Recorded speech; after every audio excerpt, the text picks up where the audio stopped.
Welcome back, ladies and gentlemen. Foreign holdings of U.S. Treasury debt rises to a record $5.76 trillion. The eurozone experiences its sixth consecutive quarter of declining growth, the longest since its inception. Currency revaluing all over the globe. Maury, does the eurozone concern you right now? I mean, we talk about this every show, but 6 straight months of declining economic, this is a recession they've never seen before. No, Europe is not what it ever was and never will be again, and I'll tell you why. They're all depending on one country, Germany.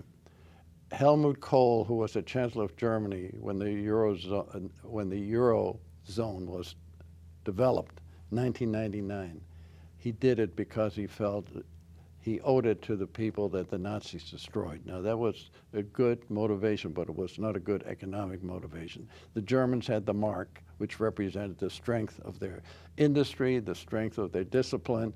I mean, whether you like Germans or you don't like them, they're highly disciplined. They're very, very effective in what they do. And there's no bias in that opinion, is there?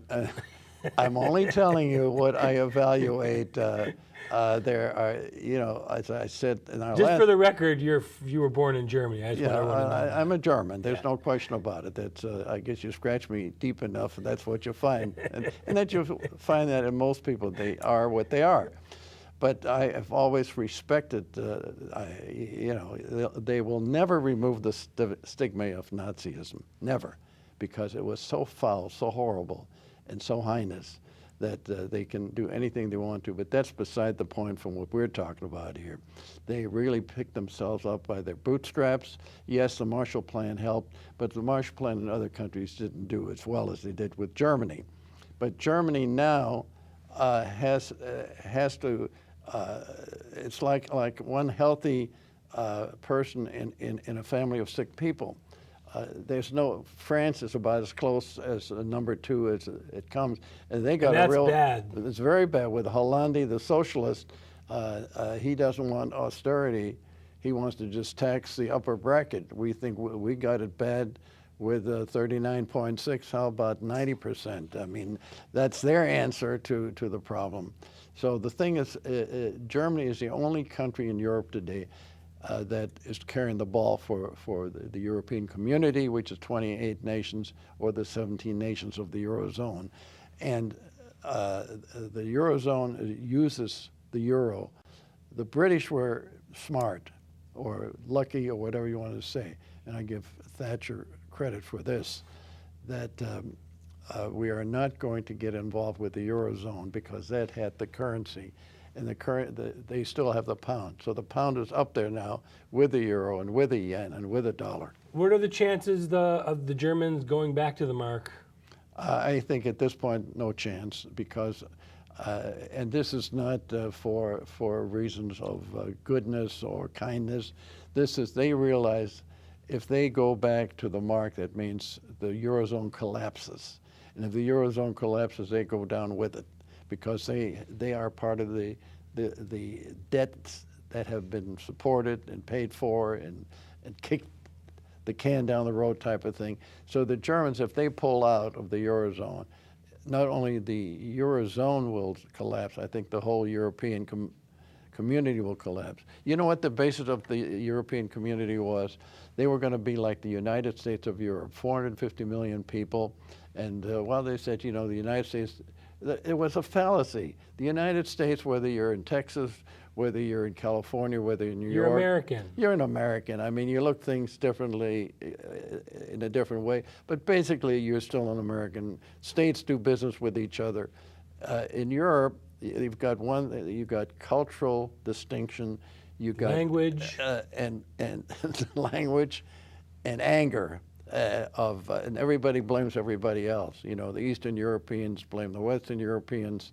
Even with the Balkans, blame the Baltic states. It's 20% of the world gross domestic product, but it's creating a drag on the world economy, because if that 20% goes down to 15%, which it probably will, that means the imports aren't as strong as they used to be.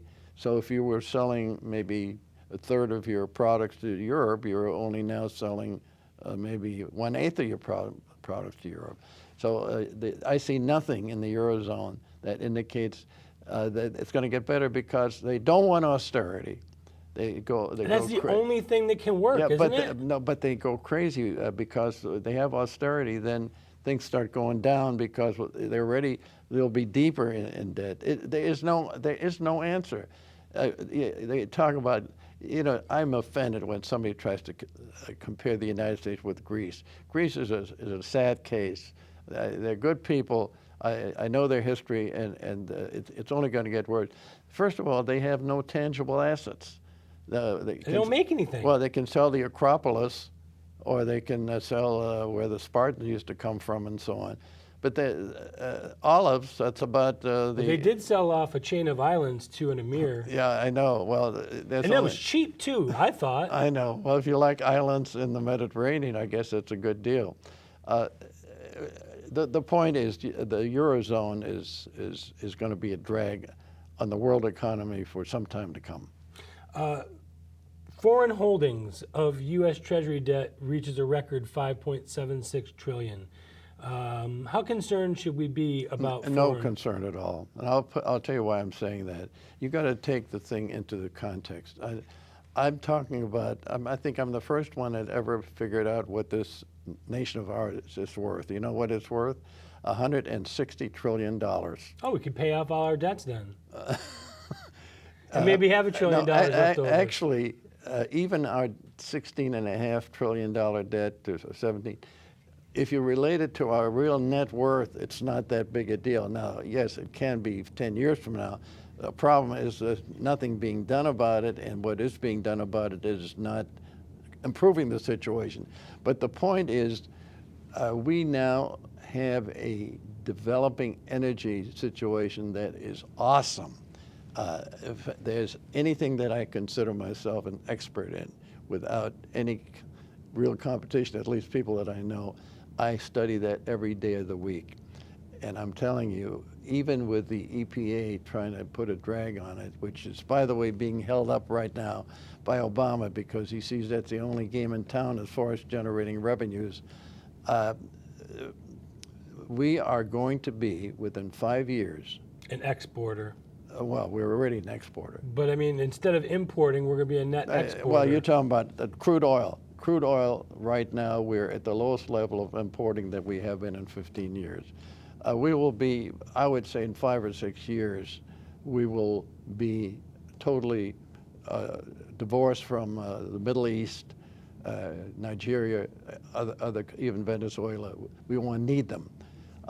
What will the countries in the Middle East do at that point? All they have is oil. I could care less. It's the only thing they have is oil. Of course they'll do it. And if it wasn't for us, they couldn't even produce it. They couldn't even get it. Well, the whole thing was political at one time. We don't have time to get into it. It was after the First War, after the Ottoman Empire collapsed. Churchill was colonial minister, but David Lloyd George was the prime minister in Orlando, Italy, and Clemenceau, France. Got together and put a napkin on the table, and they said, here's the way we're going to cut it up. And they put up all these phony countries of tribal people. There isn't one nation in the Middle East, one Muslim nation, they're all Muslims except Israel. There isn't one of those nations that has developed to the stage of a national entity in a modern sense. You've also got the tribes all fighting against each other too. Well, you've got Sunnis against the Shiites, the Kurds against the Shiites, the Wahabis. And the Alawites. Yeah. But the point is, it's the Sunnis.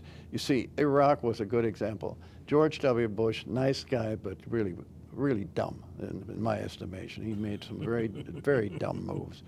He's also dumb when he gave an interview with Charlie Rose at the time of the dedication of the Bush Library, when he said, well, I really think the Arab Spring is still a very good thing. I don't think this guy knows what is going on, but he's not in power. He said he left the stage. Well, I think him and his father and his family, I think they're more of a globalist type of mentality than... Well, ask him what the capital of Nigeria is, and he probably won't be able to tell you. But that I'm not here to excoriate George W. Bush. He's of no consequence anymore. He did open the door for Obama. I resent that. But by and large, the problem in the Middle East is you got tribal people. They used Israel as a punching bag. Israel has flourished technologically, militarily, every other way. You know, Israel is really a beacon of light in the Middle East. But the point is the other countries, what's happening in Syria is a good example. Here's a country. Well, we're going to talk about that I in know, our but next segment. I know that. But what I'm only saying is it's not Saudi Arabia. You know what the Saudis are doing? The Saudis are paying off the Wahhabis. The Wahhabis are worse than the Salafis. They're the worst element of the whole Muslim religious concept. And you know how they're paying them off? They say, we'll take money and we'll put up mosques in the United States. We'll pay for it. And they'll all be preaching the Wahhabi element, which puts women down lower than low, and many other bad things that they do. But just don't make any trouble for us in our home country. We need to take a quick break. We'll return with our Global Outlook and History segment. For any information regarding the show, the times, the channels, or if you'd like to email us with a comment, log on to our website, theworldreport.org. I'd also like to mention that you can watch the show 24/7, 24 hours a day, 7 days a week on Time Warner Cable, channel 111. Just scroll down at the bottom, find The World Report, watch it anytime you want. We'll be right back.